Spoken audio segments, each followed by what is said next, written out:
Hi there. Post-recording Jab coming in to apologize for the recording scuff on this episode. Hopefully by next time I will have audio equipment worth a shit. It's currently on its way. That should be it though. Enjoy the episode. I wasn't expecting to have nearly as much fun doing this as I ended up having. Welcome to Podcast Name Here, with me, your host, Jaboopy, or Jab, and my good friend, MadMartigan, henceforth Heyo. known as Mart. What do you do again? What is your cred on the street? I have been playing tabletop RPGs for roughly 20 years now. Been with the same group for 15 years, and have been an active developer on the unofficial Elder Scrolls RPG for the past roughly 10 years.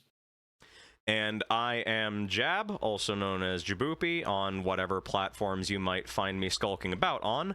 I have been involved in tabletop role-playing games for approaching 2 years now because of Mart. And before that, I've always been a bit of a fruity theater kid with a penchant for voice acting, and a sordid history on Final Fantasy XIV we don't need to get into. And so the format of this podcast is more or less just two dudes shooting the shit, varying levels of experience. Mart throws me a topic for the week to talk about, or not really the week, just whenever we can get around to recording one of these. He'll throw me a topic, we'll yap about it, divert into a bajillion different tangents, because let's be real, I'm unable to keep a topic steady for the life of me. And then that will pretty much be any episode at any given time. There is no schedule for this. This will simply be intermittent for now. If it pops off, maybe we'll schedule it. I don't know. Anything Looking that I forward missed? to it. No, that is about it. Okay. I have personally known Jab for roughly 3 years now, and I think so, yeah. I honestly consider him a very good friend. Likewise. We met through, like, Destiny 2, right? It was Kamicake server, yeah? Yep. Yeah. We just posted memes at each other, and that is the traditional way for men to become friends. Male on the bonding internet. usually nowadays does start with shit posting mutually. I remember the exact memes that we were posting at each other. They What were we the throwing at each other at that point? the gentleman hood rat memes. Right. Fucking, yeah, that whole thing with the... Clarence, I'm quite worried about this current economy, about this current kerfuffle with the economy. Jeremy, we live in the hood.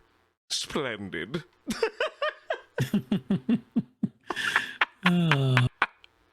Fun time. Yeah, I forgot that was pretty much how we met. And we just hit it out from there. Shit, man. Fucking, yeah. I mean, it's not any weirder than how I got a couple of the last boyfriends I've had. God, fucking... Those stories will have to wait for a different episode, though. That's not relevant. Yeah. For now, we do have a topic to get to, which is a very much fever dream of a splat book for the D&D 3.5 edition. Indeed. What was the name of that splat book again? Is the Immortal's Handbook Epic Bestiary. There it is. yes. Most of the source that we're going to be using for this is 2d4chan.org, mind, because, quite frankly, the flavorful presentation on that website is worth the while, just because it's funnier that way. And also, secondarily, because I don't have a PDF copy of it on hand, and I don't think either of us give enough of a shit right now to go find one. Most likely not. And also because it would be more of a hassle to get through anyway. Yeah. Yeah, and the point was really just to laugh at it and have some witty commentary more than anything else. Mm-hmm. So, and with that, the intro is done. Smash cut to the episode here, editing jab. There we go. So, I guess start this shit show with the golem, huh? Let me see if the golem stat block is okay. The golem stat block isn't in the page, but I do feel that Reading the page itself is more important for context. Yes. Okay, gotcha. So this is a live read and witnessing of me reading the page of the Immortal's Handbook on 2d4chan.org. Immortal's Handbook. Let's see. The Time Lords were the Type 4 civilization. We had no equals. We controlled the fundamental forces of the entire universe. Nothing could communicate with us on our level. Most races pray to lesser beings than the Time Lords. Now, roll 1034 fucking D1000 for initiative. We're off to a great start, clearly. The Immortal's Handbook, Epic Bestiary, is a hilarious independent splat book for D&D edition 3.x. Born when a terminal epic nerd named... This was written over a decade ago, wasn't it? Yes. Written when a terminal epic nerd named Craig Cochran, otherwise known as Upper Crust on the web, dozed off to sleep after a heavy meal, a Doctor Who marathon, and the consumption of one too many Marvel comics. This led him to seek answers to insane questions. How many hit points does a planet have? Can I have stats for a star-sized elemental? What about monsters the size of continents? If these questions have ever bothered you, or if you've ever felt the need to throw an actual truckload of die, look no further. Here you will get all the answers you need and more. Yeah, because I noticed bucket is crossed out, because if you wanted to throw a bucket, you could just play Shadowrun. Yeah. Its selling points are the passion and devotion the author has put in this work and some moments of sheer brilliance, but the results are frankly staggering. Reading this feels like a slow descent into madness. No single step is particularly worrying, but before you know it, you find yourself transitioning from, hey, let's play a 40th level mage, that's going to be cool, to I cast 17 multiversal abilities to hit a 3036 HD macrobe who wields a 656 level dragon as a whip. Please tell me that's hyperbole. Mart, please tell me that's hyperbole. You would think. Oh no. All this and yes. more is condensed in a jumble of broken maths, some really cool concepts, and a general lack of irony that makes the book, one, totally useless in any serious game. Well, not totally. The weakest entities from the Immortal's Handbook can be used in conventional epic level games, as they do have CR overlap with the epic level handbook, and may be useful in case something truly epic happens, or if player characters start doing absurd shenanigans, albeit even when playing normal epic levels games without restricting players, such as epic spellcasting using, that's the entire point of epic levels, you could argue what game ceases being serious and becomes pure power fantasy. Official demigods and gods, what can be player characters on super high levels play, also have some power overlap with entities from the Immortal's Handbook. Things from divine and higher power levels can work as just in case things, like, what if my character summons, calls in, becomes, personally encounters a deity? Priceless both in the second thing it is priceless in both concepts and execution. Understandable, honestly. Have a nice day. The book art, all self-made, goes from pretty bad to really bad, but you can at least appreciate the effort the author has put into creating 100% of the material for the book. Also his bold disregard of even basic Photoshop. I respect it, honestly. We respect the respect the commitment to just being unashamedly shit at drawing, because you won't be good at drawing unless you start as shit at drawing. Isn't that right, Mart? Exactly. And I feel that at this point, with the context of all of the art being made by the author, that we should look at the text box and book this cover. one? That is right yes. here. Yes. The Immortal Handbook Epic Bestiary, Volume 1. Oh my god, that is a Tarrasque cowering in fear. It is, yes. Yes, that's a tornado fisting an angel. Yes, that font is horrid. That is a wretched font. Why is there an E in the E? Why is the A constructed of a large half of a uppercase A and a lowercase a? This is terrible. Don't let this man cook ever again on a font. Oh my god. Did I mention the two monsters here have CR 62 and 182 respectively, and everything in this picture, including the angel, should be dead?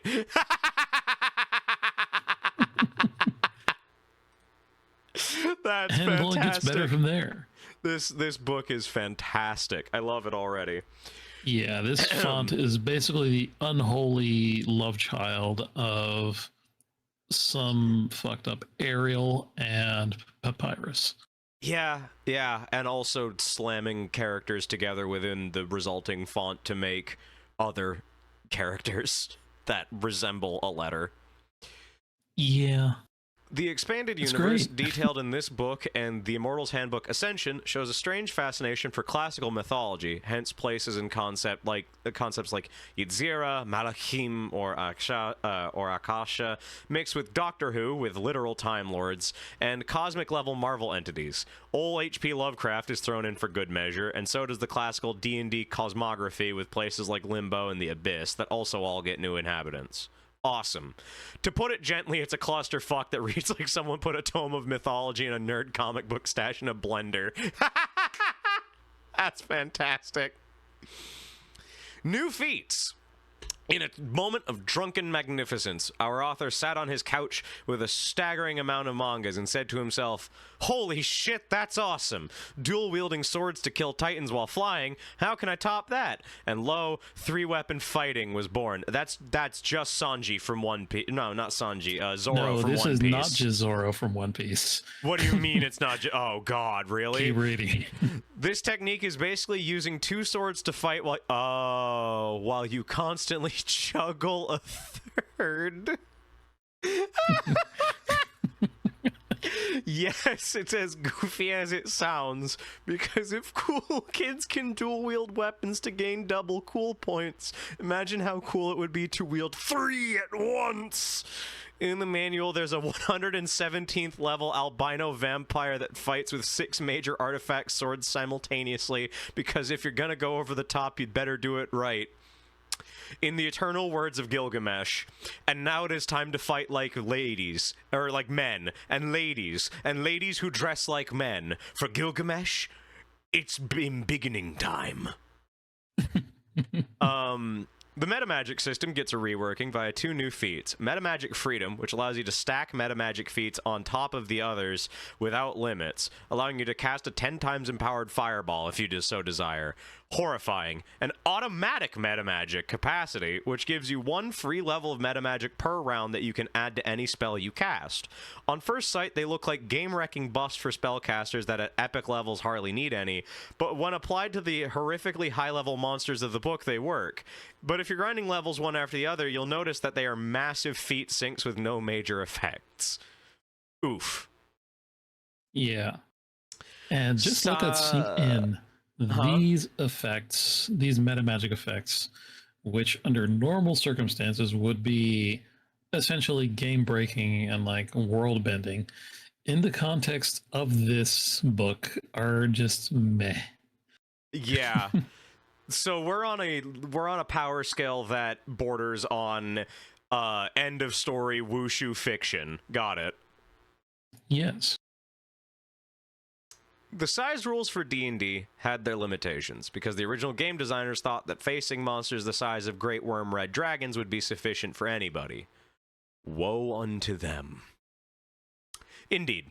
The new scale system is simple yet clever. You start with the standard progression. Fine, diminutive, tiny. And then you get past Titanic, the old Colossal Plus. You start again by adding the macro prefix. Macro fine, macro diminutive, etc. The book comes with handy tables detailing the basic stats for monsters of all sizes up to mega fine, which are nearly 100 miles tall. overcompensating much. But if you feel like that's still limiting, fear not. With some reverse engineering, you can expand things up to Zona sizes and roleplay Tengen Toppa Gurren Lagann at full scale. Fuck yeah. If this sounds insane, congratulations. It means you still have a modicum of sanity left, but this is not always the case. There are people around with an Excel spreadsheet and too much time on their hands, and inevitably this happened. Oh god, what is this going to be? If you would like to go to it, just to get just a small peek.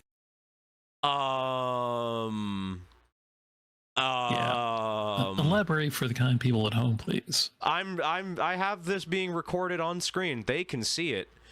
There's even goofy little foogies of the two of us to indicate who's talking. You forget that I stream. Oh, fantastic. Oh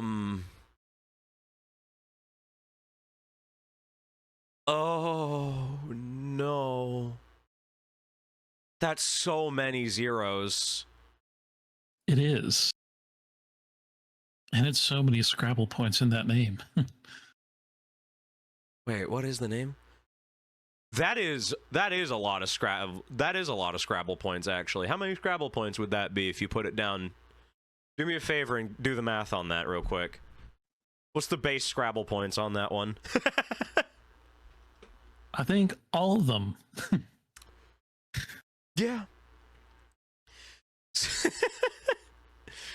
Density? Octodeca, Ogdoad, Nona, Macrobe, Amida, Apocalyptic, Black Hole Spawned, Legion, Elder, Unelemental, Zona, Oh no, I'm talking Titanic, about the word Outsider. Mortiverse. Oh. This is a creature type. The name of it is the Mortiverse. Yes. Anyway, density rules. As mentioned before, in this book, everything goes into insane troll logic territory really fast. But you just can't see the exact moment when common sense runs down the drain and you're left in a padded cell mumbling, Roy, you 1,000 for damage! So, let's imagine this train of thought real quick. Strength is related to muscle mass. Yes, that stands to reason. So if a character is stronger, he should be heavier. Yes, I know. When I go to the gym, I get heavier because muscle is heavier than fat. Also, I gain muscle mass. Epic characters and monsters are really strong, and their strength is not modified by anti-magic fields. Your point is? So their strength is not supernatural, but merely physical. Uh-huh. They are stronger, so they must have more muscle mass, yet they're not bigger, which means they're denser. Huh? I mean, sure, I guess, but wait, there's more. If a character gets denser as he gets stronger, stop that. Stop your logic train now. It means he gets stronger as he gets denser. No, wait. No, that would work. A small character that weighs a lot would have to be really strong to get around. Why is this logically sound? Stop that. So I can reverse engineer density to strength ratios and, look, a golem made from the heart of a dying star. Look at his stats. Over 200,000 HP, plus 666 on fortitude saves. Fuck you. Stop that. In short, the new density determined strength rules plays out like this. The denser a character is, the stronger it gets. Let's not indulge ourselves in rational thought like, hey, but wouldn't a super heavy man standing on his feet just like, sink? And appreciate the controlled madness of all of this. If you use optional rules and calculate damage dealt by his mass to the floor, then yes, he should indeed sink. That's really funny. That's really fucking funny, I'm not gonna lie. At least the logic is consistent. And that's what makes it even more horrifying. New creatures. Ooh, we've finally gotten to our creature feature, featuring the creature from the eponymous creature feature. The handbook details a huge quantity of new monsters and new templates of variable quality, but general good execution. The declared challenge rating for monsters are off the charts, and even if some of the monsters are massively over CR'd, all of the critters require a lot of effort to be put down. All stated CRs must be taken with a pinch of salt, as some of them can be defeated by beings of an order of magnitude or more lower level than they are. But this is mostly due to epic level D&D being more broken than a neat bank account than bad design on the author's part. This is true. Many monster concepts are good, with a bunch of eldritch abominations done absolutely right, and a game master worth his salt should be able to turn them into interesting encounters and good final bosses to use in a more sensible game. Actually using the monsters as stated is an interesting experiment. Some of them roll so many dice that you need a spade or a bucket. The Great Worm Nexus Dragon has 680 D1000 hit points, meaning that you need to roll 2,040 die just to start the encounter. At 10 gram per die, that's 20 kilograms or 44 pounds of D10 of D. It would be this would be calculated in an amount of D20, right? No, the D1000s. Well, no, they're D1000s, but to roll a bunch of D1000s, you would need to roll an amount of They D20s. do sell specialty D1000s. Do they really? I actually didn't know that. How big are they? I would expect the size of a softball, roughly. Roughly, yes. Yeah, I figured. I should buy one and hurl it at Tech's head sometime. Just for the things that he's done to me in our sessions. I still think the funniest thing that Tech has ever told me is that he actually kind of feels bad about it sometimes. Granted, I was unmedicated for a lot of that. He said like a lying liar. Yeah, he's a lying bitch. In reference to Tech. Yeah, he's a lying bitch. He knew exactly what he was putting us through. No, he knew what he was putting us through. He didn't quite comprehend how I would react to it, to be fair. I was pretty unmedicated and in a weird spot in my life when we were going through impossible landscapes. I don't think he could have predicted that I would have ended up tweaking that bad. Yeah. To be fair, I don't think he expected either that you would be gang stalked by the yellow sign in real life. Dude, who could have? At this point, it's just become there's funny. Me, who just refused to see the yellow sign. It's so fucking funny, honestly. Like, it's just my luck too that I end up getting basically gang stalked by a fucking horror trope that we encountered in a tabletop role playing game for like 2 years after finishing the campaign. It still happens too. I just care less now. Oh, God. You've become numb to the horrors. I really have. To be fair, this happens quite a lot. Anyway, fucking... Then there's the logistics of the fight. Some of the monsters have super luminal speed, meaning you just can't see them. And if you think about it for a second, you'll realize that something hitting you at the speed of light is... Well, let's say that a total point blank annihilation barely describes it. I mean, I mentioned that to you when you sent me the data sheet for the neutronium golem. I pointed out the speed and I went, "Hey, wait a minute." I ran the number through a calculator and went, "He's moving at 0.1 feet per second below the speed of light." He's a fast boy. Him moving at top speed would, in fact, immediately start a nuclear fusion reaction on the atmosphere around him, annihilating all life on the surface of the planet. So you're saying he moves fast? Yeah, pretty fast. Fucking, let's see here. Yeah, there's a couple different monster categories here with some selected selections some from each one. particularly flavorful individuals. So we've gotten the abominations, the Amalicti, CR62, which has the dubious privilege of being displayed on the cover. Basically, a supermassive air elemental with tornadoes for fingers that grows stronger and stronger the more you hurt him. Huh. The Anakim, CR38, a hyper-strong, human-looking abomination. Despite being mouthless, they have a good sonic attack due to the author being familiar with 90s video games and good old sci-fi, and has an ever-dancing chain as a weapon, because if Andromeda from Saint Seiya can have one, so can a half-naked brute. The Giborim, a CR48 gargantuan monster born out of the vomit of the gods of gluttony and hunger.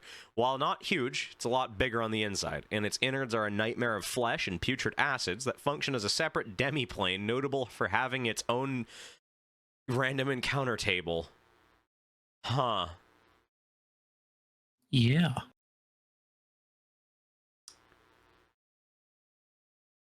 Complete with questing devas on the rescue of trapped inhabitants, acid rains with and 24 HD digesters. What is an HD? I don't remember this. Hit die. Hit die, okay.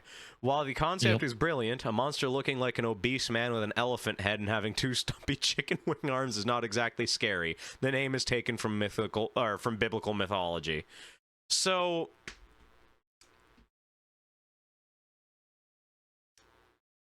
Mart, I know you have never played the video game Black Souls, and probably don't have any interest in it from what I have described to you, but I have just been very suddenly reminded of an area in Black Souls 2 by the name of Infinite Hunger. It is the literal bowels of an unfathomably large beast made of, basically sapient beast made of food, that you kill before going into. That is in the basement of the mansion of this character named the Duchess, who is a bit of a foodie, you could say.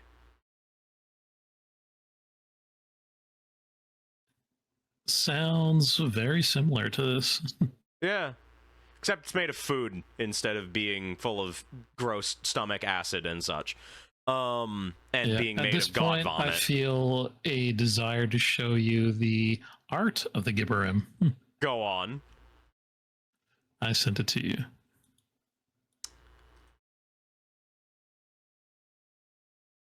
Huh. And remember, all of this is hand-drawn by the author. I mean, it's not badly drawn. It's a damn sight better than I could probably do right now with paper and paper, pencil, and charcoal, but oh god, I don't like that. I don't like that at all. I'm gonna move on now. The Odium CR42, the bastard love child between a Venus flytrap and some Cthulhuid abomination. Oh, it's a Venus man trap from Warhammer. It's a carnivorous plant that uses enslaved victims as puppets. Oh, my bad, it's the brain leaf. Not the most inventive of monsters, but perfect if you want to play Invasion of the Body Snatchers 2 Electric Boogaloo. So it's the Venus man trap and the brain leaf. Yes. The Sadim CR39, a construct that rises from treasure hoards possessed by the gods of greed. They desire gold and wealth above all else, but they spread a magical disease that causes valuable items to crumble to dust, so they need to steal continuously. It's Midas spelled backwards. It is. Yeah. Angels, a really questionable aspect of D&D mythology. Their existence implies the existence of an absolute god rather than multiple pantheons that are all common in all settings. Also, player characters that fight monsters in the level of magnitude of those described there are probably minor deities or demigods themselves, so the existence of a god with a standing army is problematic to say the least. I mean, Ao exists.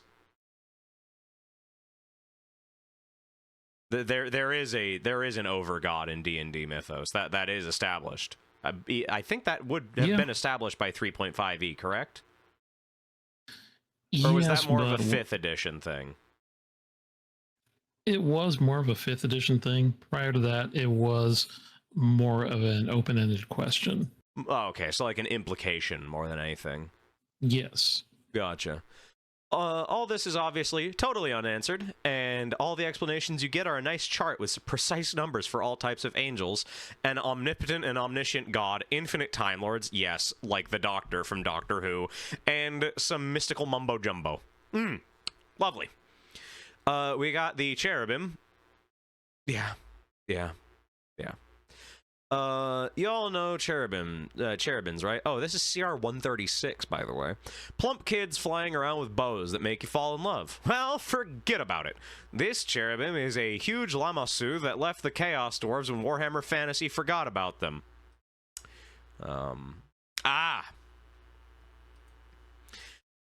Took a bunch of steroids and ended up here as one of the strongest angels. Members of the Ekosmoi, the first choir of angels, only 24 of them exist. Everyone woven in a layer of the higher planes. How? Sodomy non sapiens. What?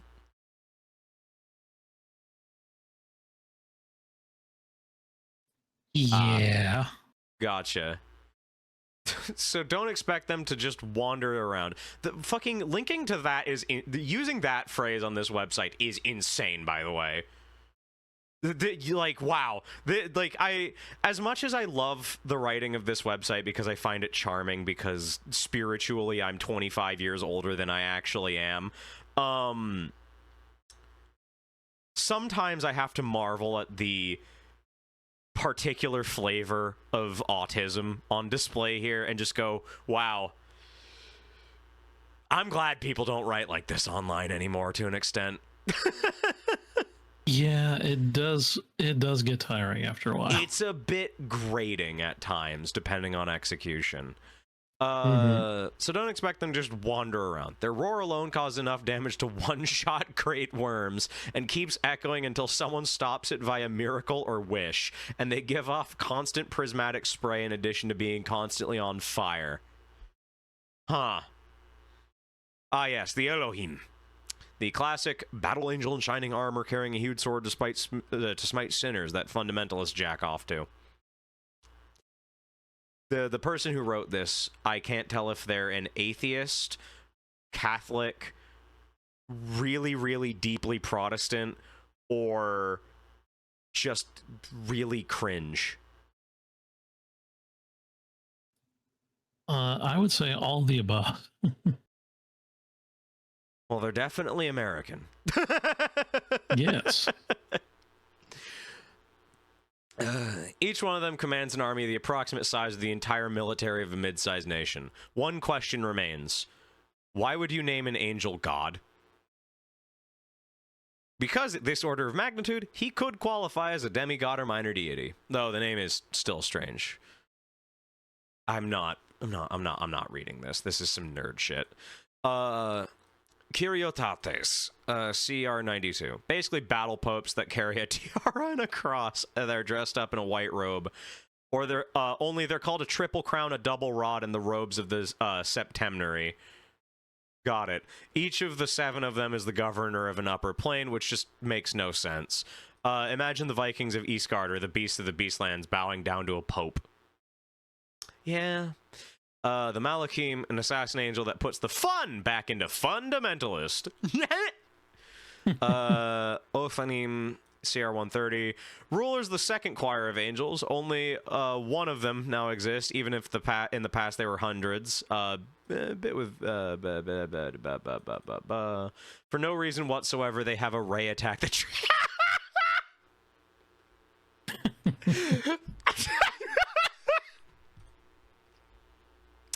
Cool.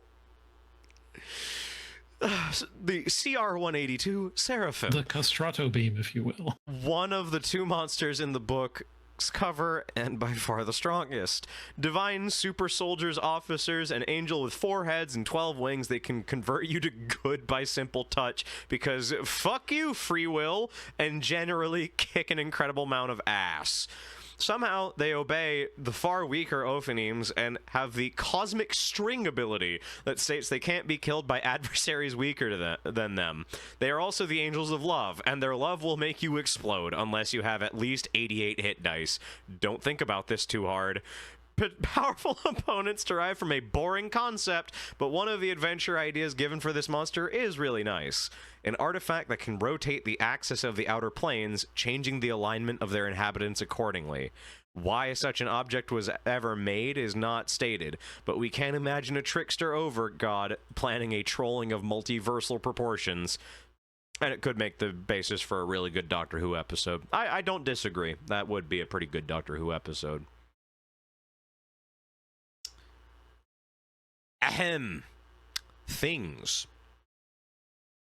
The Akishra, an infinitely long eyeless anglerfish in space that takes reality and divides it by 0. Also the severed tentacle of a cogent. Scary as hell monster that feeds on the dead gods in limbo and appears to be infinitely long because it transcends reality and can surround you by himself and attack you anywhere by bending space. Despite being the severed part of another monster, there's an 8-headed version of this thing called an astral hydra because, fuck you, Fluff. This baby can pull off 64 attacks of opportunity per round. I'm not reading that. It's going to get us demonetized. I'm not monetized, but I'd like to be. That one's kind of boring. The Sigji. CR40. Broodlord of Time looks like a two toad-like humans joined by the head. One with its feet to the floor and one to the ceiling. It's as stupid looking as it sounds. Isn't there a monster that looks like that in Pathways into Darkness? I believe so. The weird fucking looking, the weird like tongue looking thing that goes. I think so, yes. Or it's like a combined with a kind of noise. You know what I'm talking about. I do know what you're talking about. This is a reference probably like 2 people I know will get, and you're one of them. The Cogent, floating brains. May sound silly, read on. Dismembered brains of the elder gods, they come from the far realm to party hard, and are totally capable of tearing reality a new one, since they give 0 fucks to even basic rules like, look, we play in 3 spatial dimensions here. One of their abilities is called mind-boggling, and allows them to attack a single target with all of their tentacles at once. You have seen enough hentai, so you see where this is going, and that's before you factor in the fact that each tentacle is a monster itself that makes an abyssal fish look like a bunny. Yeah. I don't get this reference. I don't get this one. I don't do cape stuff. Uatu the Watcher. Basically a cosmic level entity that just watches things transpire and makes sure that the thread of time is like followed consistently. Isn't that just Ao in current D&D canon? Yes. Cool. Funny that it's CR17. Well, yeah, he's a cuck. He's just watching. He likes to watch. Yes. Oh, God. All right, so fucking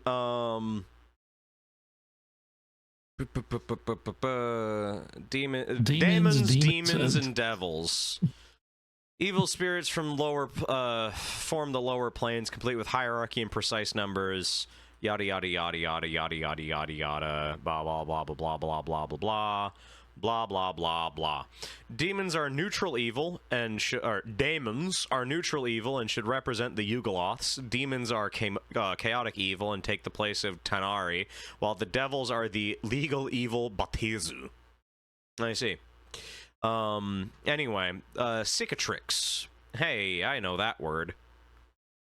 They use that one a lot in Warhammer. I don't know why. Yes. I don't know what it even means, actually, now that I think about it. What the fuck is... whatever, man. The horse-headed head torturer of the lower planes, draped in the flayed skin of his victims. Ah, a Night Lord fan.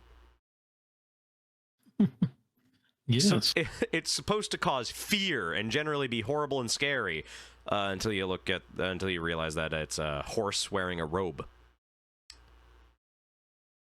Sure. Sure. A demon with 6 shadows that can trigger PTSD. That's funny. Maxime, former rulers of the Nine Hells, switched. How they divided 9 layers between 7 kings is not mentioned. Yeah. Yeah. Fuck it. Whatever, man. New dragons. True dragons, your standard dragon. Epic, neotic dragons, the class of beings that includes good old Tiamat, Bahamut, and all the huge mythological serpents. Adamic dragons. Dragons in space! Millions of years old, they are distinguished by never having just one head. They have 2 or more, or none. Nehashimic dragons. Super dragons in space! From other dimensions! More cosmic horror than dragon. They are billions of years old and look like something a cubist artist on heavy drugs would draw during a bad trip. You have to find me an image of this. But you've already shown me an image of one. If you continue further on. Okay. Okay. The time dragons. Right. No. Fuck you. That's not how this works. No. Nuh-uh. Incorrect. Time dragons also exist in normal D&D. That image was from a fucking 5e book. This is the precursor to that. No, they existed in 3rd edition as well. This is some bullshit right here. This is some other bullshit right here. Also, what the fuck? Sorry, what was that description? 2-headed Adamic dragon looked like a snake the size of a super tanker with 1 head on its tail and spiraling horns. Its 7th sense ability allows him to metagame. Every day he can replay a number of rounds equal to its age category. Good luck DMing that. Stop that. That's not... No. No. No. That's not... Yes. No, I don't like that. The Nexus Dragons, CR 416 to 680. No, you haven't misread that. Nexus Dragons, as all Nehashimic dragons, are a middle finger to physics. They have a stupid amount of hit points. Wormlings start with over, how many zeros is that? 400,000 HP, and they know every skill, can duplicate every spell up to 100 level, or up to 100 plus levels as a free action every round, and their breath weapon eradicates you so hard it prevents you from ever having existed at all. Oh, lovely. They nullify your levels by just existing. You will go permanently insane by looking at them, and they gain a size category every round because they break reality. Have fun. Clearly, the guy who wrote this book had some ideas and didn't bother balancing them whatsoever to actually be played. You're gonna have a great time seeing the image of the Nexus Dragon. I don't believe that. What the fuck is that? A Nexus Dragon. They weren't kidding about the cubist on a bad trip description, huh? They were not. That is...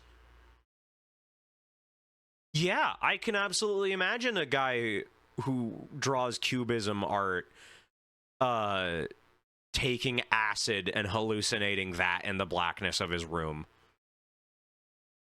I think if I saw that, I would also go permanently insane, you know? That's fair. I don't blame him. So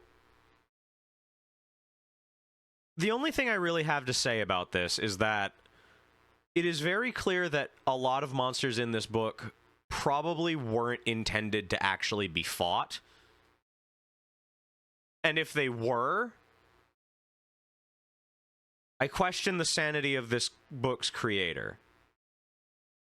Then again, he wrote this book, so I question his sanity in general.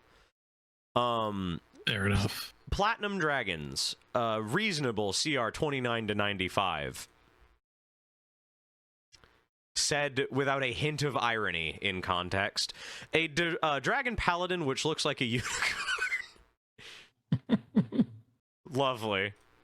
The polychromatic dragon. evil beasts born out of normal dragons, quote unquote. They are so loath they are killed in their infancy by their own mothers. Good luck pulling that off, though, since a very young polychromatic dragon is a CR26 beast that can take a red dragon, bend him over, and tell him to bite the pillow. Hot.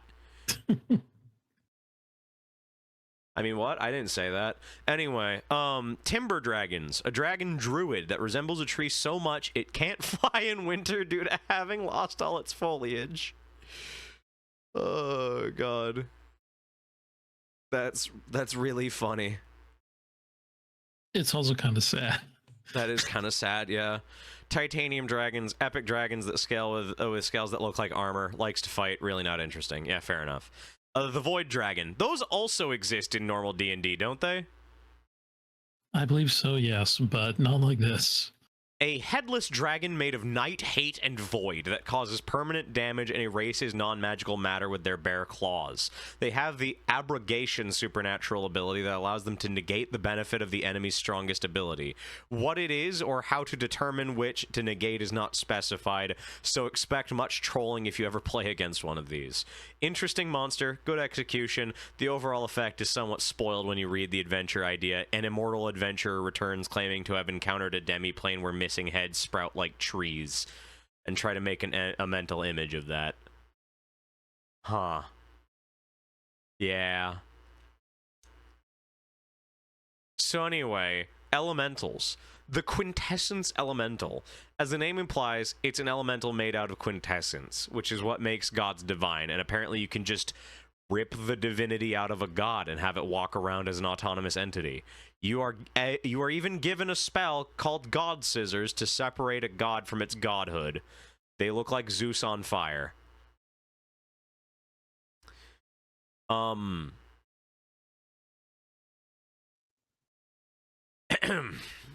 My name's Ragnar the Blood Edge. Carnage Scissors! Anyway, moving on. I really think I just did a fucking spot-on impression there, and I hope the mic actually picked it up properly. You really did. I'm proud of that one. And also, in Eternal, Ragnar the Blood Edge would be the biggest edgelord in the room in any other franchise, but instead here, he's the straight man fashion. What the hell is going on? What is even that? Yeah. Unelemental elemental. Go fuck yourself. You know what? Fuck you. It's a humanoid sphere of annihilation. Cool. Go fuck yourself. You know what? Sure. Whatever, man. An element of nothingness. An elemental made of nothing. Fuck you. Fuck you. I take issue with this on fundamental levels. Anyway. Golems in the Immortal's Handbook are created according to the density rules described before. The denser they are, the stronger they get. The author must have something of a hard-on for golems because he created them in a frankly excessive amount of detail and variety, leaving you with the impression the author has some sort of magical realm shit in mind. I would hope not. Let's just hope he's a geologist. Golems vary in size from medium, the Guardian, to large, your vanilla golem, to huge, Sentinels, gargantuan, Gargants, duh, and colossal, Colossi, we're reaching here, and titanic, Leviathans. The Leviathans act as a matryoshka, and when you kill one, it triggers their nesting ability, spawning smaller versions of themselves, and so on, until you and your group are too bored to continue to play, or until those copies are too small to do any damage. Hilarious. We have the Diamond Golem that can duplicate itself when faced with different opponents, although they all share the same HP pool and become much weaker as a result. Huh. The Force Golem, an invisible golem made of force. Stop that. Stop that. The Mercury Golem, which is the T-1000 from Terminator 2. The rules work a lot on the unstoppable aspect of the Mercury Golem, but it sadly doesn't mention shapeshifting. Let's just leave it that way. Then there's the Neutronium Golem, which you sent me the stat sheet for earlier that I briefly skimmed the first block of, which is a golem made from the heart of a neutron star. became briefly famous as the poster child for this insane book, and it's admittedly a cool concept, even if somewhat ridiculous in execution, that has been adapted in more sane and usable versions, as the mere existence of this creature as stated on the surface of a planet is enough to make it crumble. The fluff of this monster states he's able to shatter a planet with a punch, as the planet has more or less 80,000 HP. Which makes you wonder how the planet would survive if 10,000 people struck a pick to the ground at once, or if a single person hit the planet 10,000 times. Regeneration, I imagine. I would imagine regeneration of some kind, or like sort of like a damage threshold mechanic, like how a lot of video games have a sort of armor mechanic that if you don't deal damage over the damage threshold, it doesn't do any damage. I would figure a planet has something like that, where if you're not doing like in excess of a couple thousand damage, you're not doing any actual lasting damage to the planet. You need to do the mechanics. You need to do the raid mechanics to fight Mr. Planet. You need to be attuned. So what is the sane and usable version? Oh, damn it. Whoop. There is one here for 3.5 edition and one for 5th edition. Lovely. Okay, so this is the more reasonable version, with a average HP of 560, a -1 to initiative, a 60-foot fly speed, an armor class of 50, basic attack and grapple of +18 and +54 respectively, a slam attack that's +36 to melee, giving a damage calculation of 10d10 +20. Is that an or 20 divided by, or 20 divided by, or what is this? What is this notation? I don't understand this notation. 20 times 2. Okay, so you can either do a fixed damage of 20 damage times 2, or 10d10 +20, depending on which is higher? Yes. Gotcha. I see. And for the folks at home, let's bring up the OG Neutronium Golem. Yes, I have that in a separate tab. So, OG stat sheet here. Large construct with hit dice of 250 D1000 plus 1,966,080 for an average HP pool of 2,216,080 HP. An initiative modifier of +79, a fly speed of 5,901,426,338 feet per turn, which, given that a D&D turn is 6 seconds long, if you plug that into a calculator and divide by 6, that thing is moving at a top speed of 0.1 feet per second below the speed of light. An armor class of 932. What kind of fucking die would you have to actually roll to even hit that? I don't know. A bunch of D20s. Assuming you could even move fast enough to hit it. Yeah. Yeah. I don't think that's a possibility. I just don't think it works. The gamer in me notices that it has a touch armor class of 88, which if you can somehow touch it, then, well, fair game to you. I'm just letting you get the attack through. Yeah. Yeah. At the point where you would be fighting where you would even be able to touch that, congratulations, you've beaten the armor class at that point, as far as I'm concerned. Now good luck doing damage. I just, yeah, that's the thing, is you've made the hit. Now beat the armor class. Jesus. Like, I'm trying to think what possibly could, whatever, man, moving on. So its base attack and grapple are a modifier of plus 187 and plus 437 respectively. Now, riddle me this, Mart. How does that stack up against, say, a Great Worm Prismatic Dragon, which, I'll remind you, has a CR of 66?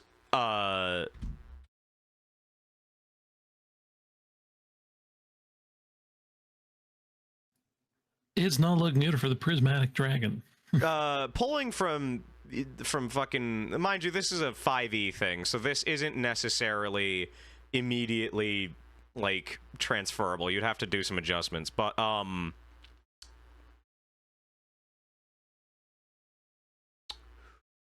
can get you that stat block in just a moment for 3.5e. And there we go. Ah, yes, thank you.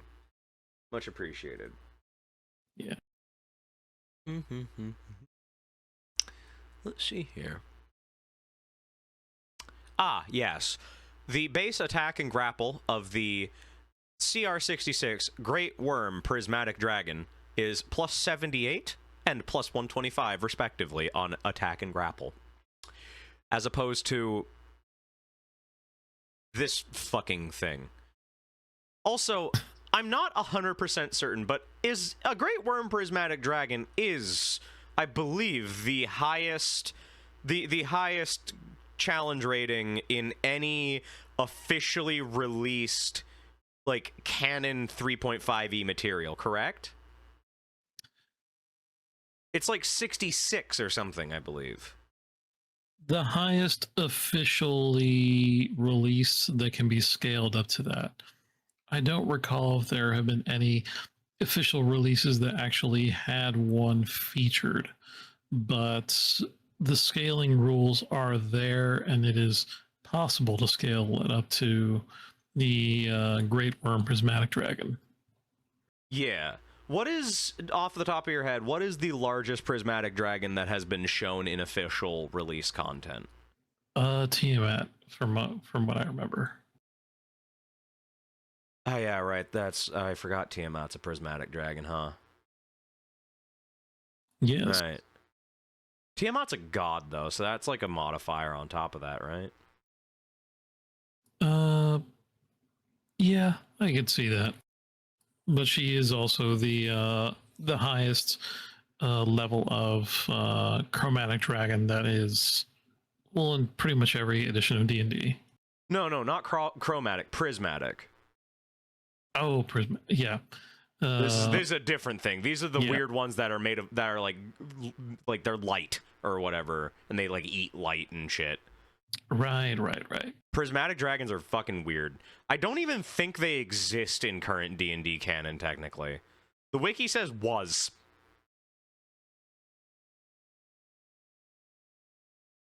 Yeah. Also, I'm pretty sure that the plane that they originally hail from was destroyed in, like, the Spell Scourge or whatever the hell. Yeah, there were a lot of things destroyed in the Spell Scourge. And that's why I like older editions of D&D over the newer ones, because all the weird batshit lore is pre-Spell Scourge and shit. Yeah, Toral Space was fucking great. Yeah.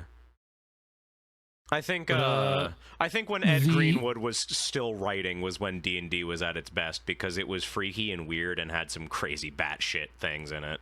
And then we're in the modern era where Wizards of the Coast can eat my dick.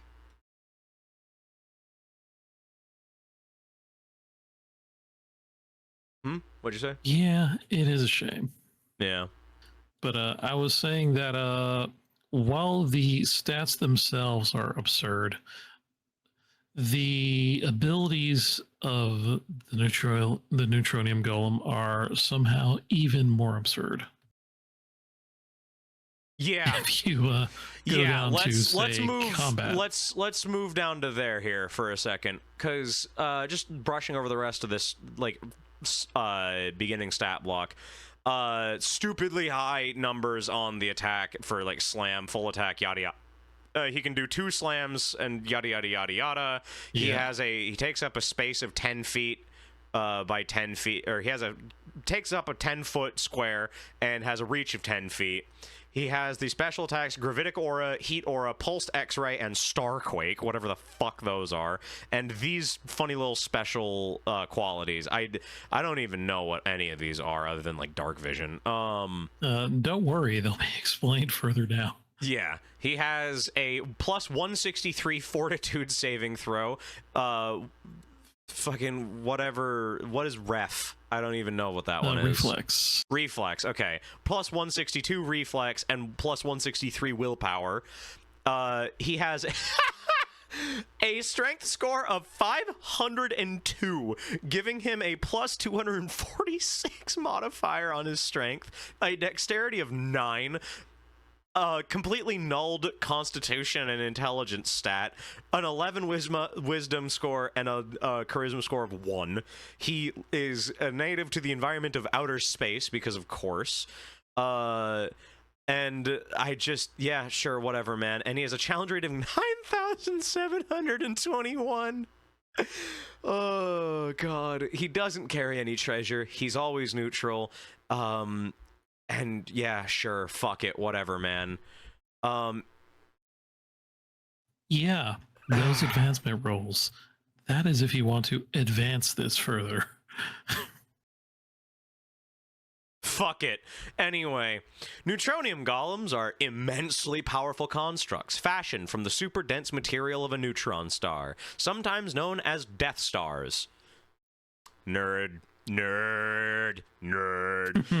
These juggernauts were created by the you know what? I'm not fucking reading this. This is stupid. Combat. A neutronium golem is an all but invincible opponent and is generally powerful enough to deal with even multiple cosmic level threats simultaneously, or at the very least delay them until a Time Lord arrives to investigate the disturbance. Sentences dreamed up by the utterly mad. Even approaching a neutronium golem is extremely hazardous for all but the most resilient opponents and dense. Those struck by a neutralizer's powerful fists are often disintegrated with a single punch, their remains briefly decorating the construct's body before being incinerated and crushed into infinitesimal fragments by the unrelenting heat and gravity. A typical punch, averaging 225,526 damage, is fully capable of destroying a planet, with an Earth-sized planet having roughly a health pool of 122,880 HP. Accretion. EX. Anyone striking a neutronium golem must make a DC 461 strength check as an immediate action to be able to retrieve their weapon or appendage from the automaton's surface following each and every attack. The save DC is strength-based. Damage reduction, EX. They have a natural hardness of 1,500. For full clarity here, EX means that the ability is extraordinary, which means it's intrinsic to the golem, which means that these abilities don't stop in anti-magic fields. It exists for the golem. I see. So this is simply a natural trait of the creature. So it has a natural hardness of 1,500. I don't know what that stat means, but sure. Probably something to do with the weird-ass book that we're reading. Fast healing, which is also EX. The immense gravitational energy of a neutronium golem binds it together, allowing it to naturally heal 1,500 hit points per round. Gravitic Aura, EX. The great mass of a neutronium golem causes gravitic disturbances within the local area. The table G1 Neutronium Golem Gravitic Aura details the myriad effects of this ability. Your planet gets fucking crushed and sucked into its body. I've spoiled it for you. You don't need to read the table. Your planet's gone. Fuck you. Die.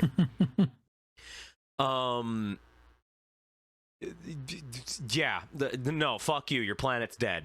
This thing weighs more than your planet. Gravitic Mastery, SU. What does that one mean?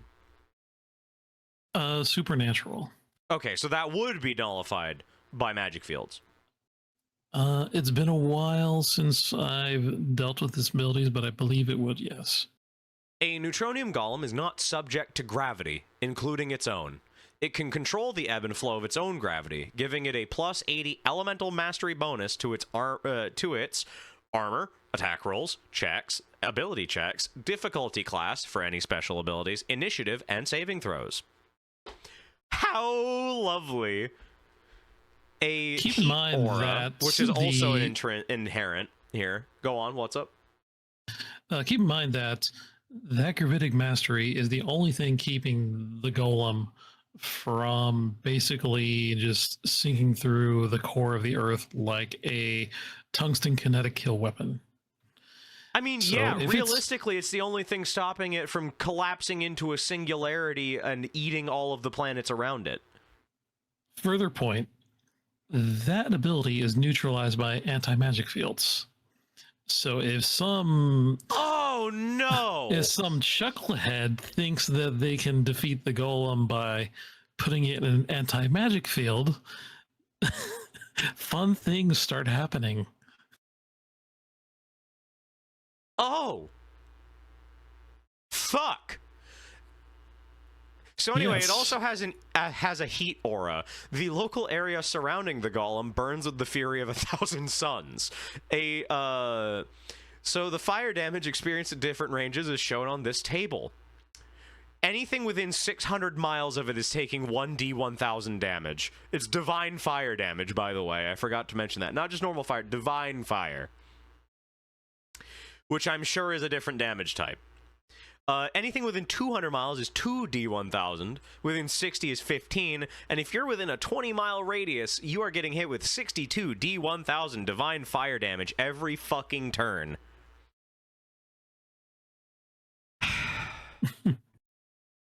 This thing could probably punch Ao in the face and kill him.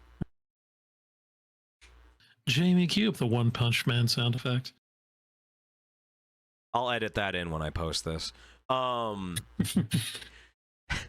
Immunity to magic, EX.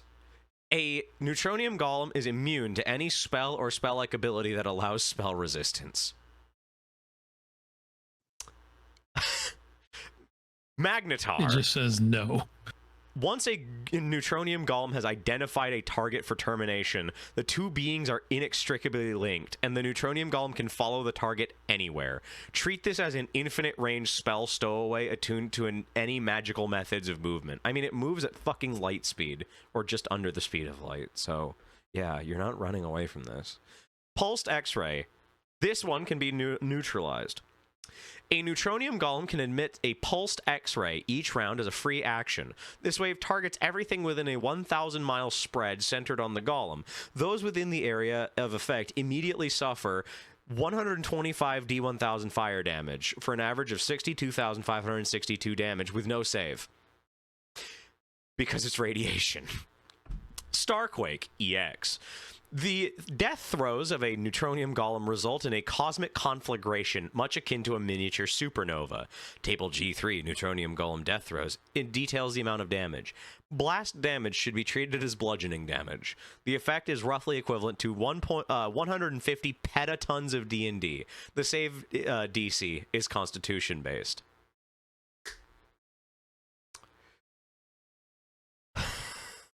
Bro.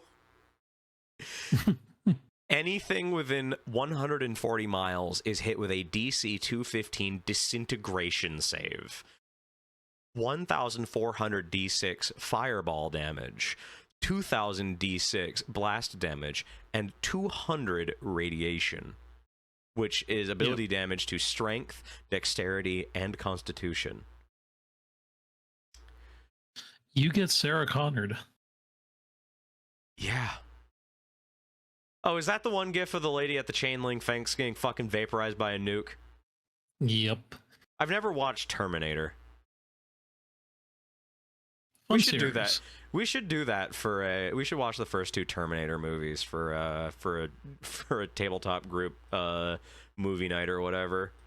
I mean, it's not like we're doing any groups right now or like any games right now while we wait for Lime to actually have internet again. So that's why we've been watching Gundam Seed recently, because I pitched the idea to TAC to just make our way through Seed while we wait for things to get going again.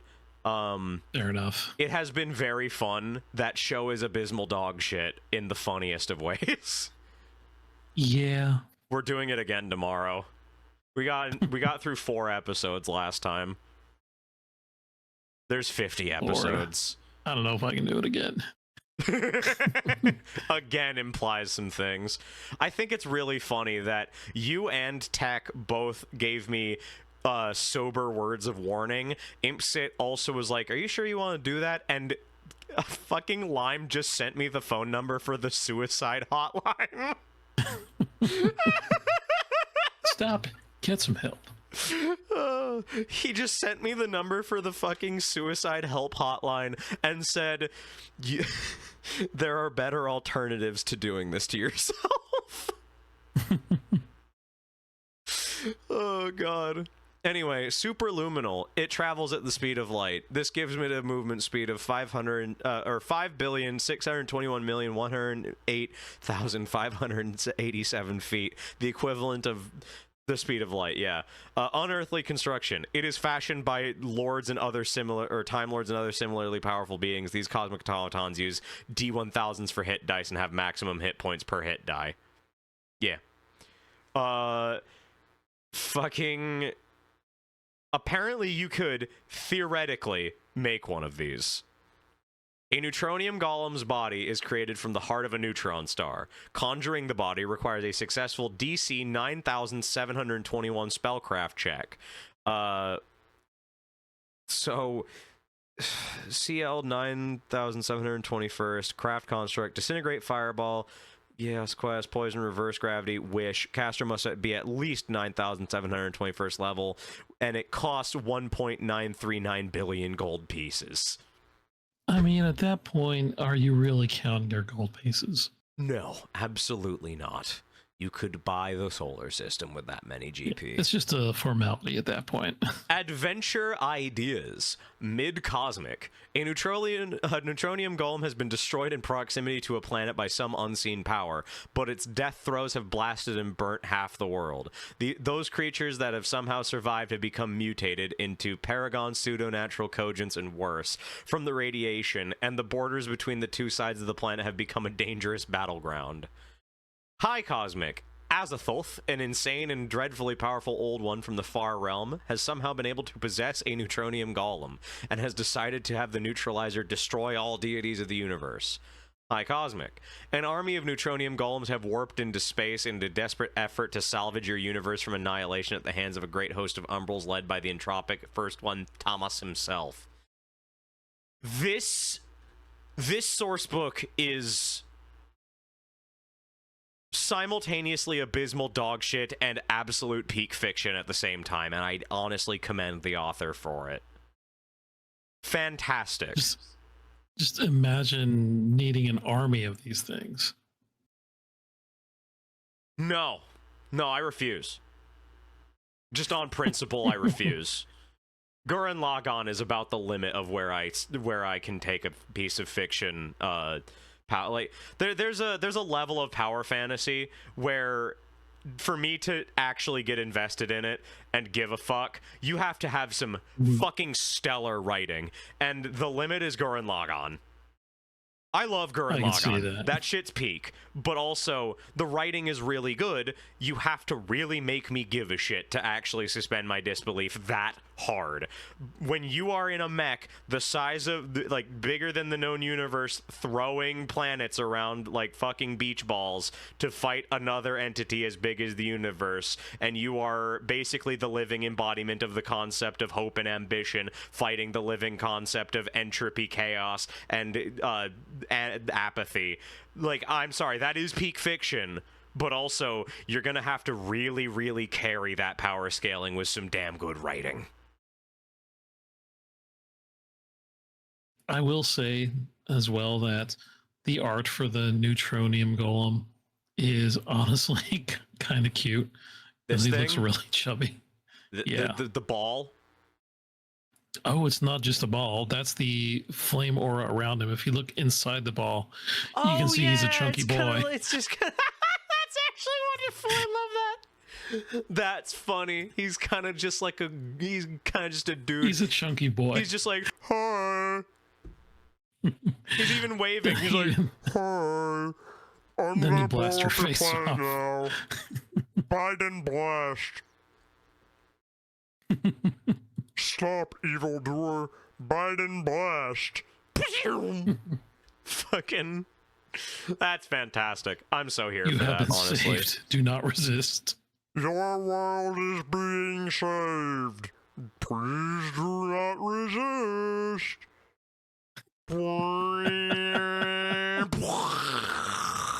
Sarah Connor.gif. Yes. It is That was fantastic. the Neutralium Golem, and we're still not done with the page, though we almost are. I have to pull the page back up because I forgot to. Where the fuck is it? That's the wrong Amazon page, or that's the Amazon page. Where the fuck did I have it?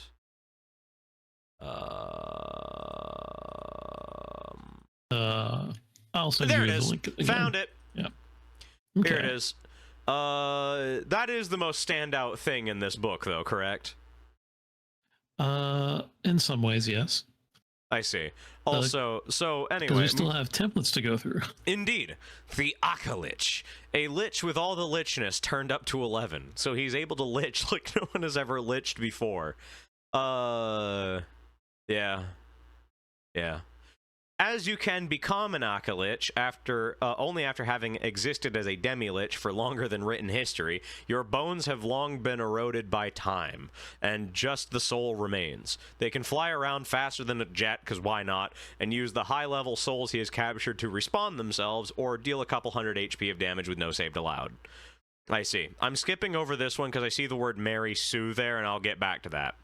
Atata, the template with the goofiest name ever. It's supposed to be the exclamation of anguish an immortal creature utters when released from eternity of torture.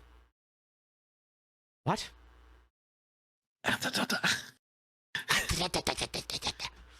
I guess. Anyway, Amida, the ultimate Mary Sue. Literally, all there in the manual. He uses D100s for hit die. He has maximum hit points per hit die. He can use wishes at will, is omnipotent, i.e. he knows everything and is perfect at everything he does. Not that. You name it, he's got it. Omnicompetent. There we go. Sorry. The example character is the aforementioned 117th level albino vampire warrior that fights with 6 major artifacts at once. For some reason, Amida is the central prayer of the Jewish liturgy. Not that it matters. It gets even stronger when stacked with other templates. Think Amida Aka-Lich or Amida Aka-Lich macrobe deity of sorts. This is some fucking school playground shit right here. Oh yeah, well I'm an Amida and I'm omnicompetent, so I can do everything perfectly. Perturabo.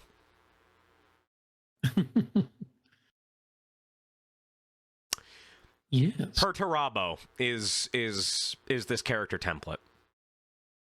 This is just Perturabo without in some ways, yes. Perturabo doesn't have the wishes, but this is just Perturabo.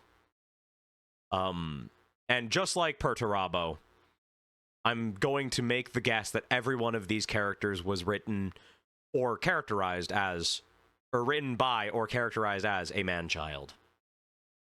Yes. I assume so, yes. Anyway, dire creatures. Remember how this book introduces a whole new system for monster sizes, allowing you to get monsters as big as planets? New dire templates let you exploit the system for fun and profit. Ah, good. Remember that you can stack multiple templates one above the other. Simple dire creatures have been around since first edition. Remember the giant space hamster? The what? Yeah, Boo, the Minx's hamster companion, is a miniature giant space hamster.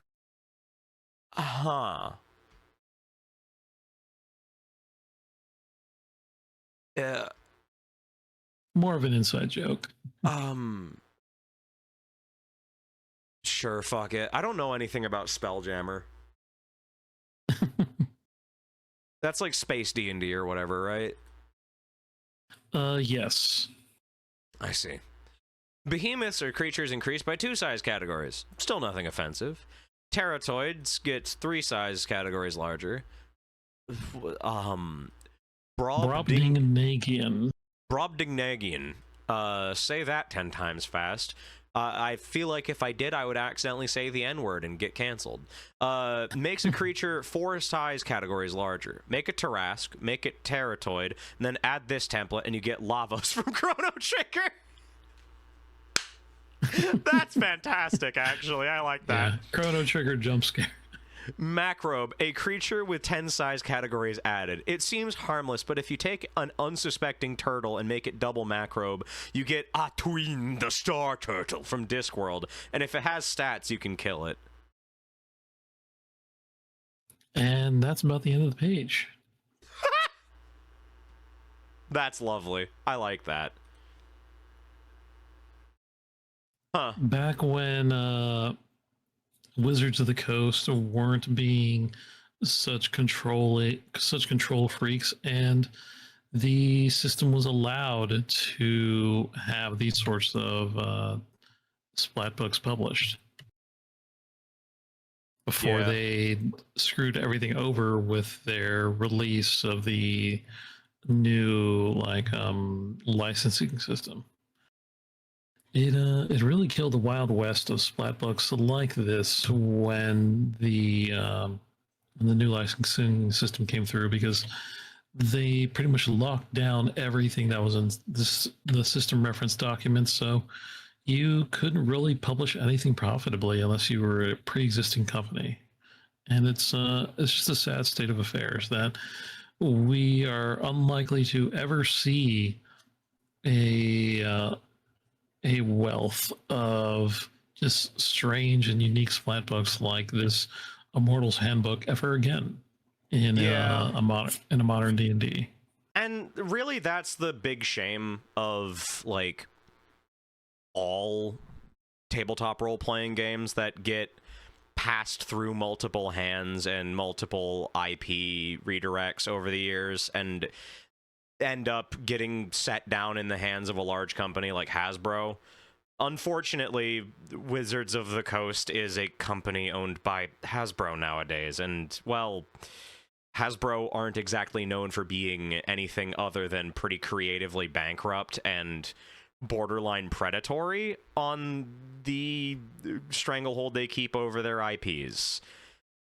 This isn't anything new, and unfortunately, that's why I, for so long, have had such a steadfast, I will not play D&D viewpoint. Ever since that whole thing with, like, the Pinkertons with Magic the Gathering back, God, that was how many years ago now? Whatever. Anyway, ever since that whole Pinkertons incident, I really had hit the straw that broke the camel's back with Wizards. Even as like a lifelong Magic the Gathering player, I never really got super into D&D, even as a younger person, just because I grew up rural, didn't really have many people to play it with. But I did play a lot of Magic. I was taught it by my math teacher at school, and I did go to my local game store quite a lot to play it, especially Commander.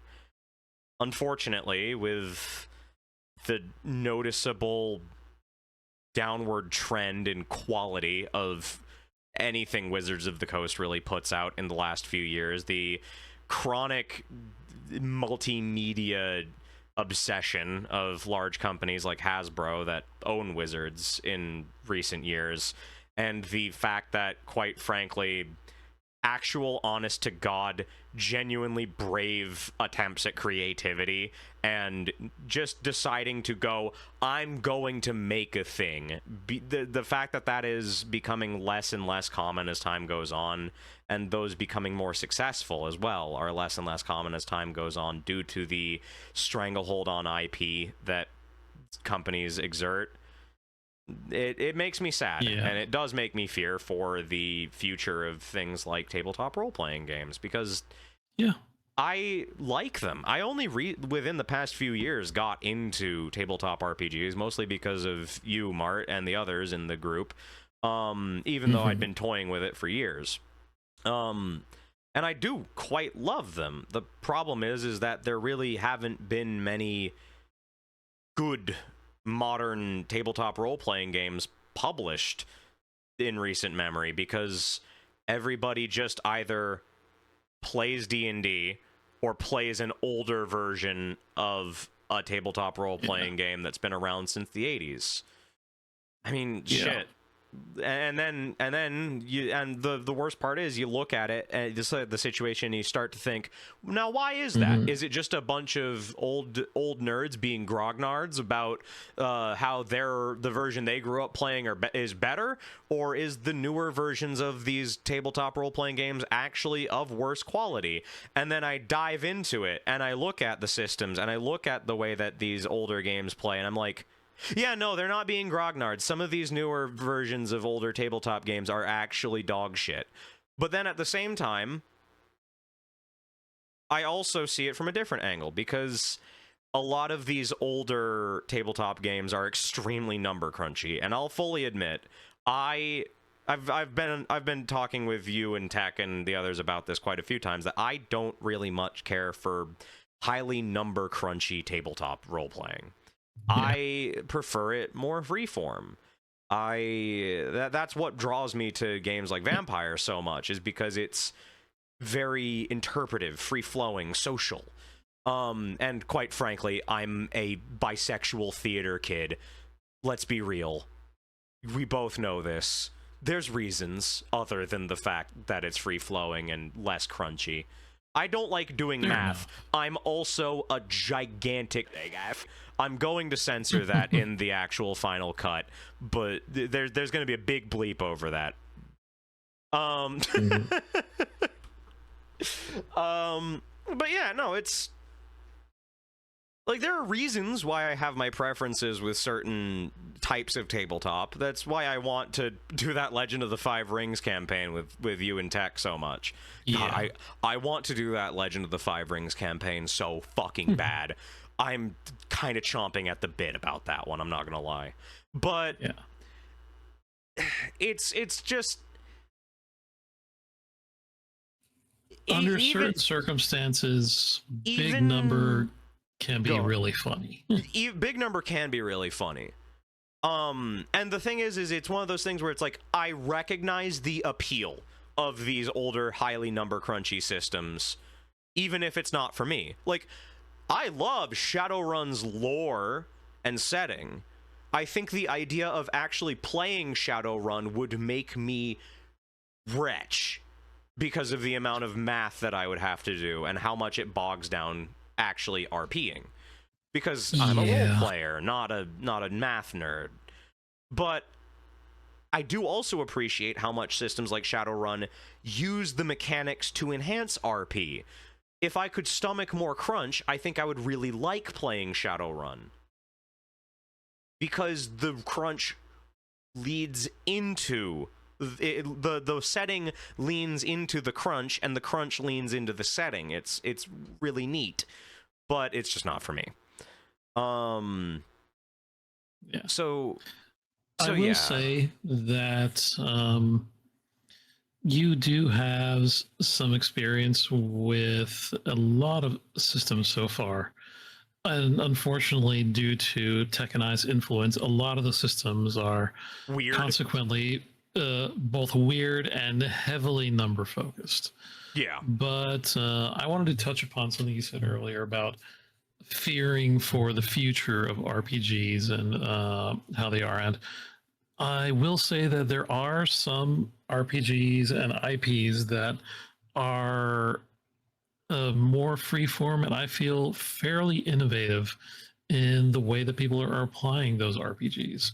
Which is good. One of those systems in particular is Powered by the Apocalypse, which is basically That's that one with the grid squares or the hex squares that we were playing that had the that system was the root for that what was the name of that fucking game that we did with the vehicle, the military vehicle, and the Cold War going hot in the 2000s and all that shit, the full collapse thing. I don't recall, I unfortunately. can't remember the name of it. I have the files for the book somewhere in here. Let me pull up my RPGs folder. But Twilight saying, 2000. Yes, that's what it was. Yeah, it was Twilight 2000. We tried doing a few sessions of that. I do like that system. It does seem to have a pretty good balance between crunch and RP, in my opinion. Mm-hmm. And another one that is pretty innovative in the space is Morkborg, which that's a funny name. It is, and it is a funny little RPG system that people have taken as a base template, and they're using it to make their own versions of Borg. There's Cyberborg, Pirate Borg, Samurai Borg. Yeah, like I'm going to send you a link right now to their website. There we go. Do. Honest to God, you can go ahead and read this too if you like. Yeah, sure. Honest to God, like the thing is about it is I like tabletop role-playing games, and it's not like I'm afraid for the general future of tabletop role-playing games, but more that I am. I have some trepidation and discomfort with the direction that the more established tabletop role-playing games are taking in the last couple of decades. I can definitely see that. I mean, we're currently in pre-release testing for the new Vampire the Masquerade edition. That's starting up right now.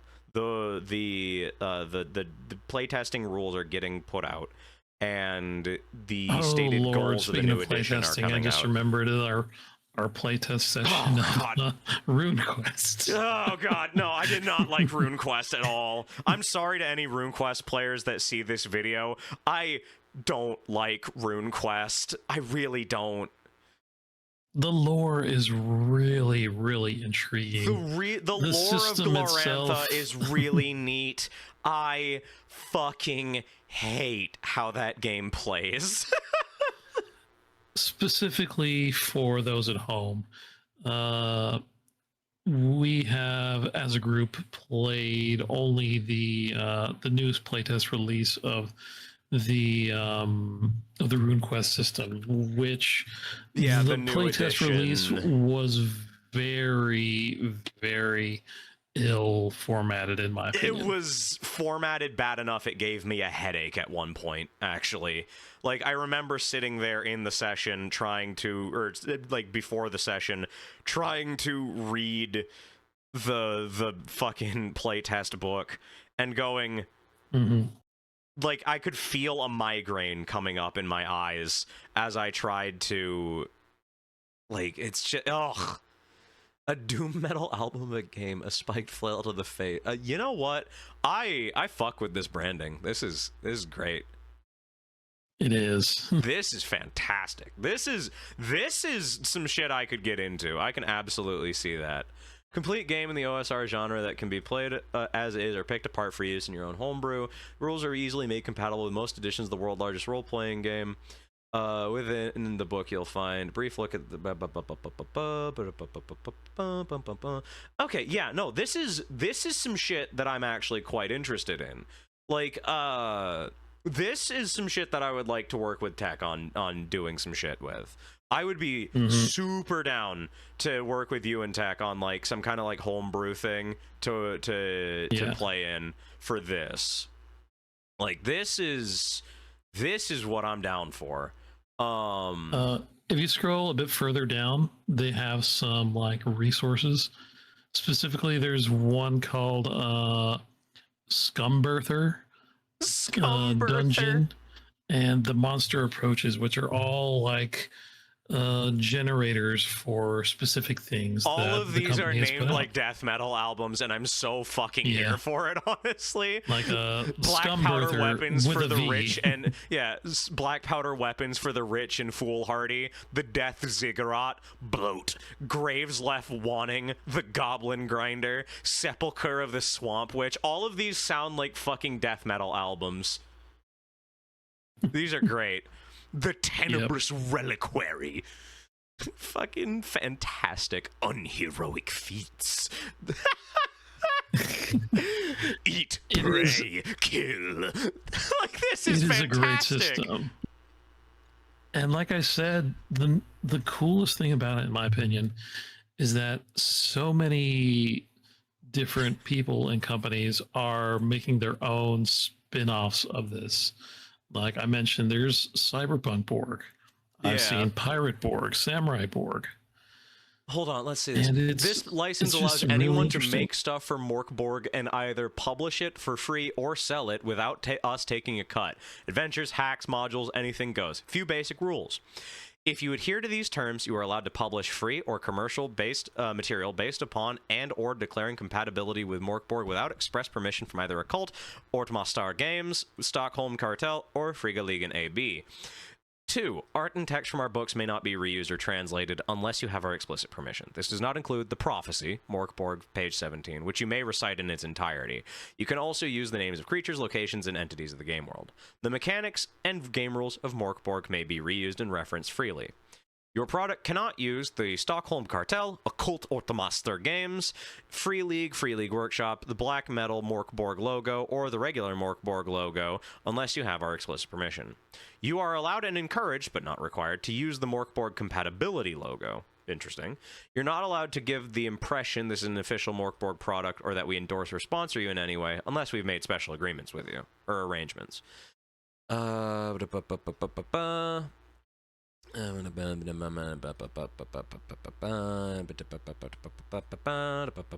should be in the legal text somewhere visible in the publication and on the website or storefront you promote the product. Copyright text must be legibly included somewhere in the product on the storefront. Can I make Morkborg NFTs? No, absolutely not. Based. Remember, make it dark, depressing, weird, and cruel, but let everyone partake in the suffering. Yeah, that's fair. That's fair. This is a fair disclaimer. However, at the same time, I also do have the disagreement that if you're going to make a dark, depressing, weird, and cruel world, there should be some, it shouldn't be off the table to approach those topics, but not glorify them. Yeah. You should I feel like it can include them as you should be able to include them in the content of your setting or your stories, but it is in your best interest, both as a person with a soul and as making material for public consumption, that you should not glorify the acts depicted as good if they are these things. Yes. Because, you know, when you're going to make a setting that has mature and fucked up and depressing and cruel and weird themes, those are going to be present on some level or another, inevitably, when you delve into the deeper and darker parts of human existence. And it is okay to explore those things. It is absolutely okay to explore those things. It is not okay to, glorify them and make them seem as if they're a good thing. Like, and the thing that does bring up that one of my biggest pet peeves on the internet, and something I rail against openly and constantly, is the idea that depiction is endorsement. Get the fuck out of here with that moralizing, fucking simple-minded bullshit. You cannot explore why something is bad without depicting it. It is simply not possible. You can draw parallels without depicting something, but you cannot truly and in-depth and respectfully explore the darker parts of the human psyche and the darker things that exist in this world and horrible things that people are capable of doing without depicting them directly or indirectly in some way. It's just not possible. You have to have the actual brass balls, writing skill, and just simply the guts to openly depict horrible things, to actually speak about them in any mature way. To combat the abyss, you have to be able to look into the abyss. Indeed. He who looks over long into the abyss risks being consumed by it. But he who refuses to look into that abyss ever is doomed to be consumed by it without ever realizing that it was eating him. Yes. The difference is I just temperance. sent you a link. What is this? This is their dungeon generator. Oh, fantastic. They have actual tools. That's fantastic. Yes. This is great. I'm so here for this. And on this page, you can actually click on each of the individual little things and the yellow things, and it'll change them Inactive because of the curse. That's a fantastic one. What is the curse? Doesn't matter. It's the curse. The curse. It's a terrible night to have one, regardless of its nature. Yes. The air turns food and water hallucinogenic. And who or what dwells here now? Oh, you know, an enormous hovering skull with a piercing gaze. What brings you here? You must destroy a plague-spreading artifact.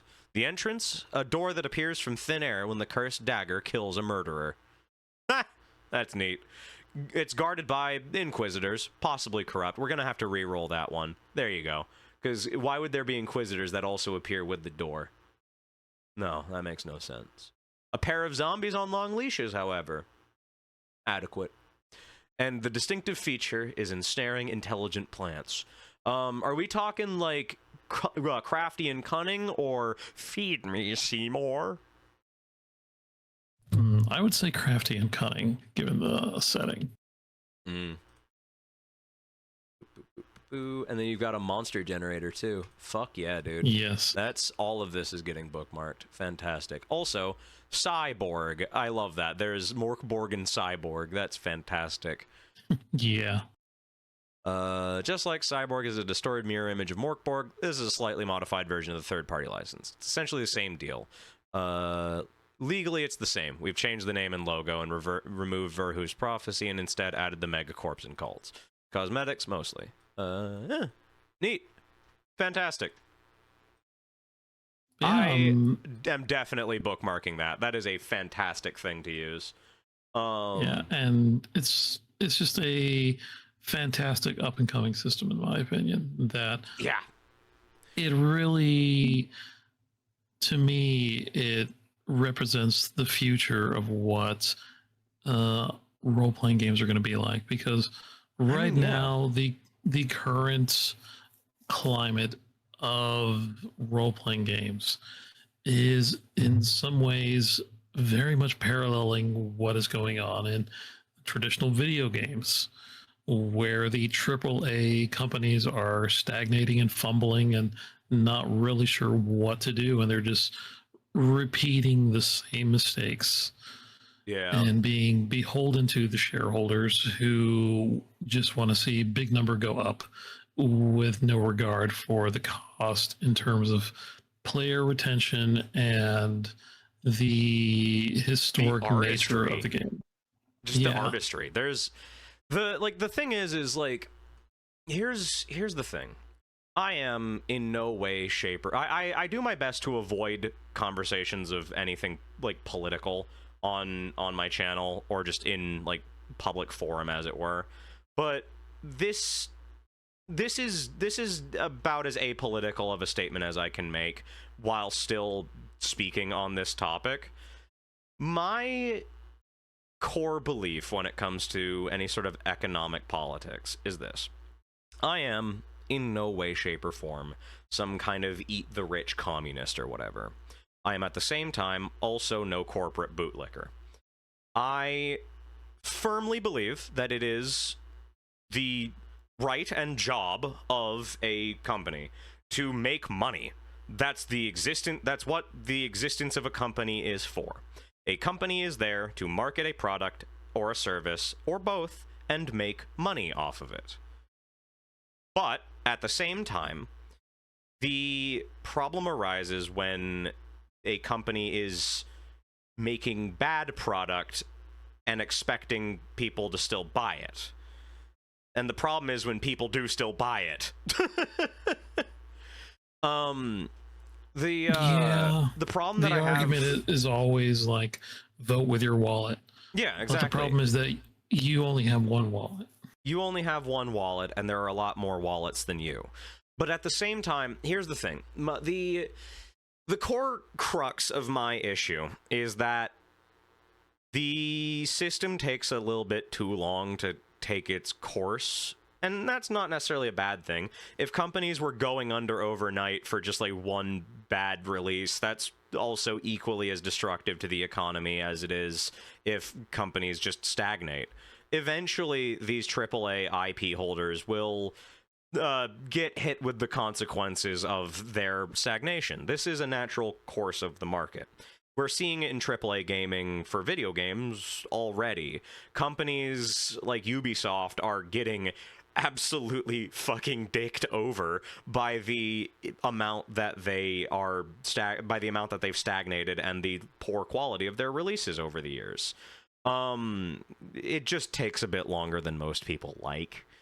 But at the same time, and like there are a lot of people that are very upset about the sort of ripple effect of that.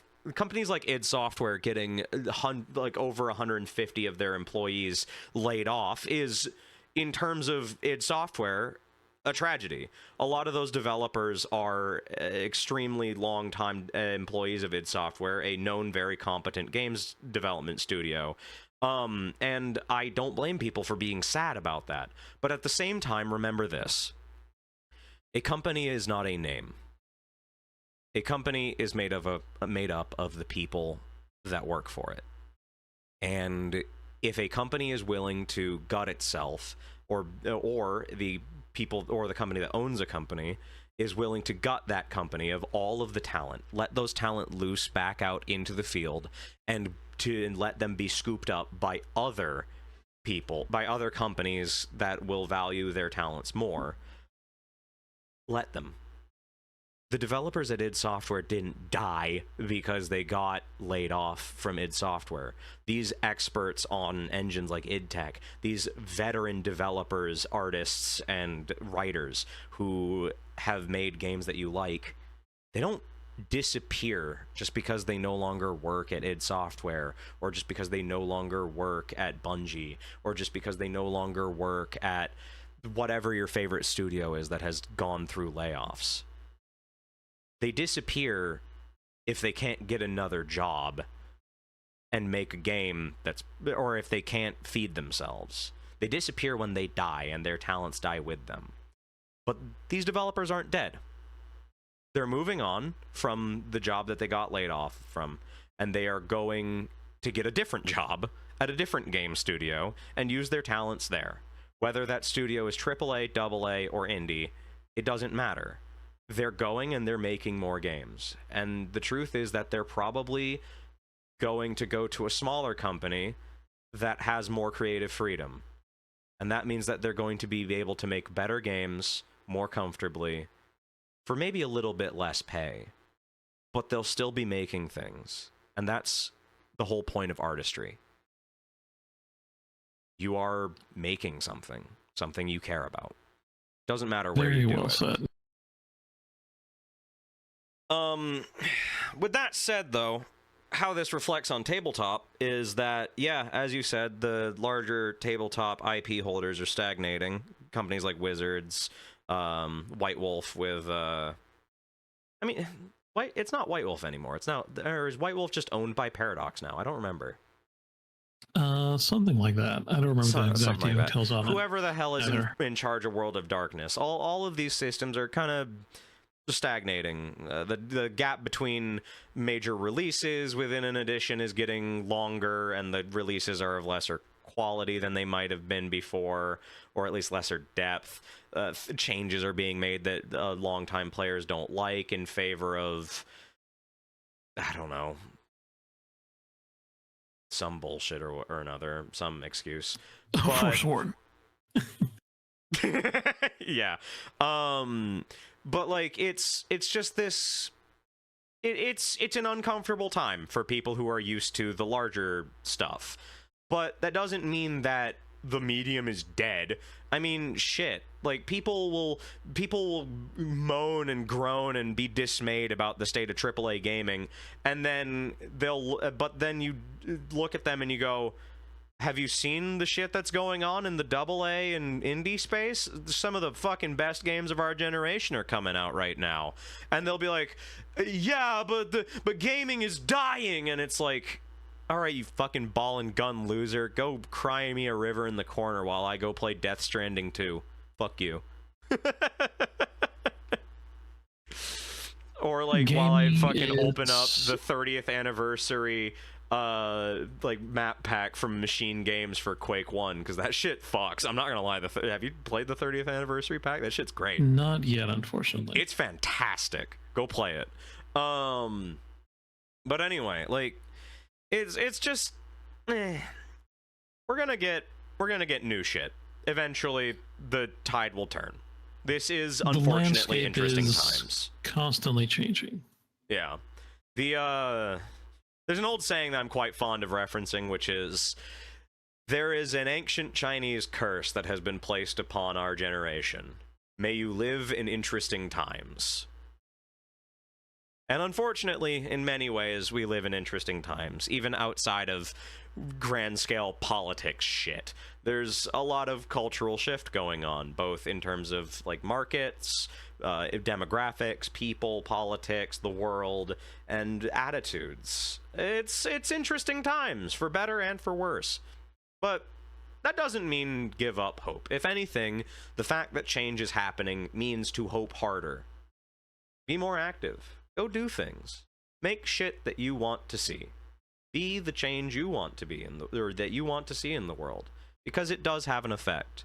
Everything that you do has an effect, and the life that you live has value inherent to it, because you create life, you create action, you create movement, and through movement is change. Again, very well said. That said, there are some release developers that I feel should not have been allowed to cook. Yeah. Who are you thinking of in specific, by chance? I can't think of them off the top of my head, unfortunately, since I came off an 8-hour shift before we started on this podcast. That's valid. But there are some visions that should have stayed in the idea pile. To be fair, the same can be said of many aspects of life. Sometimes I think Ed Greenwood shouldn't answer a Q&A question. Yeah. Especially if it has to do with drow. If it has to do with drow or breast milk or generally anything to do with that, I think maybe, just maybe, we didn't need to know what drow breast milk tastes like. Thank you, Ed Greenwood, for this very enlightening device. I'm thinking of that one meme picture of a politician like trying to reach the mic, and there's everybody under the sun trying to keep him from it. And it's just captioned wood. Yes. I love that picture so fucking much. Oh god. But no, I like it's honestly been like every time I get to hang out with you, Tech, and the others, it's a fascinating learning experience, because like I probably should like record a sort of like preamble intro in post for this episode of the podcast, to like, because this is kind of the soft launch of our like intermittent occasional podcast, I suppose. Mm-hmm. Where it's fucking old head and new guy fucking talk about TTRPG shit. But yeah, like it has been fascinating playing tabletop shit with you, Tech, and the others, because you guys know all this weird niche shit, and I'm really new to tabletop games comparatively. And I'm also like a decade younger than some of you, so you know. Fair. Like being 24 going on 25 in a group like ours is kind of funny, because simultaneously y'all forget that I'm 24, but also you are painfully reminded that I am 24 occasionally. Yeah. But yeah, no, I think the funniest one is when you guys bring up like a movie or whatever, and I'm like, I have not seen that movie, and you're like, what? You haven't seen that movie? And I have to remind you, one, I am 24 years old. Second, I don't really watch movies all that much. Speaking of movies, we do still need to do a watch along of Evolution, so you can witness the full majesty of the loathsome, wretched creature. This is true. We do. Write that down in the tabletop server somewhere. Just like throw it in general chat as like a note to self. In like schizo posting or some shit. But no, it's been a wild 2 or so years now. It's been 2 years that we've been playing together now. Isn't that fucking weird? Roughly that, yes. And it all started with me gifting you a set of Delta Green books. Yep. As we were memeing along.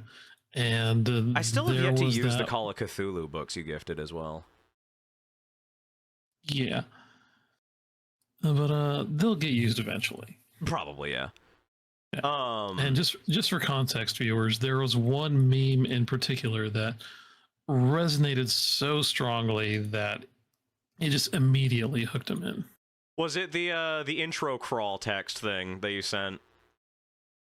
With the one last night at the opera. Yeah, one last night or one more night at the opera or whatever. That one, yeah, that resonated with me so hard it got me to actually bite the bullet and join the group. I was super jazzed for that. Let me see if I can find it for you again. It's somewhere in our DMs, like almost 2 years ago. You could probably find it if you just search opera. Probably. But yeah, no, like it's been such an enlightening experience because I learned that there are so many more tabletop games than I knew existed, and so much more like breadth of styles. This was the image. I pulled it up on screen for everybody to see. Choose federal law enforcement. Choose the military. Choose NASA or the CDC. Choose lying to your superiors. Choose to ruin your career. Choose no friends. Choose divorce. Choose life through the bottom of a bottle. Choose destroying evidence and executing innocent people because they know too fucking much. Choose black fatigues and a matching gas mask. Choose an FN-P90 stolen from the CIA, loaded with incendiaries, a range of attachments. Choose blazing away at mind-numbing, sanity-crushing things from beyond the stars, wondering whether you'd be better off stuffing the barrel in your own mouth. Choose the king in yellow and wake up wondering who you even are. Choose a 9mm retirement plan. Choose being betrayed. Choose going out with a bang at the end of it all. PGP encrypting your last message down a securely laid cable as an NRO Delta Wetworks squad busts through your door. Choose one last night at the opera. Choose Delta Green. I love this image, and this was what really sent me down the rabbit hole of tabletop gaming. This was what convinced me. This image is fan-fucking-tastic. And like you said, it just opened up your mind to the breadth of... The horrors, mostly. The horrors, yes. I have a paranoia from circus music now. Lord. I'm still mad at fucking tech about that shit. Yeah. But God. Yeah, the breadth of what tabletop role-playing games could be. Yeah. Not just like traditional D&D and like D&D style games, but just the potential that it could have.